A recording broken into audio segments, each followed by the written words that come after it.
এবং রাসূল আকরাম সাল্লাল্লাহু আলাইহি ওয়াসাল্লাম আমাদেরকে বলে গিয়েছেন সাহাবে কেরাম রাদিয়াল্লাহু আনহুম সম্পর্কে, আসহাবি কান নুজুবি মানিক তাদাইতুম ইহতাদাইতুম।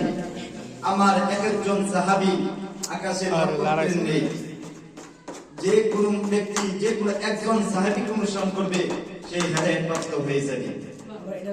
তবে দুঃখের বিষয় হলো বর্তমান আমাদের বাংলাদেশে এমন কিছু পচা রাজনীতি নেমেছে, যেই রাজনীতির কারণে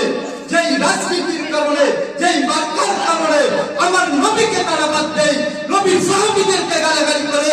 নবীর সাহাবী যেই সাহাবীদের সম্পর্কে নবীজি বলেছেন আসহাবি কান নুজুবি মানিক্তাদাইতুম ইহতাদাইতুম, এবং আল্লাহ পাক রব্বুল আলামিন পবিত্র কালামুল্লাহ মাজিদে উম্মতকে সতর্ক হিসেবে বলে দিয়েছেন রাদিয়াল্লাহু আনহুম ওয়া রাদু আন, আমি আল্লাহ খুশি হয়েছি এবং তারাও আমার আল্লাহর প্রতি খুশি হয়েছে। ওই সকল সাহাবীদেরকে তারা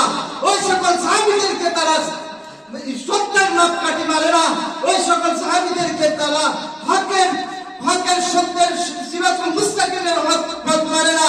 যে সকল রাজনীতি দল যারা রাজনীতি করেন, ওই সকল রাস্তা দিয়ে যেই রাস্তার মাধ্যমে আমার নবীকে চেনা যায় না, আমার আল্লাহকে পাওয়া যায় না, ওই সকল রাজনীতি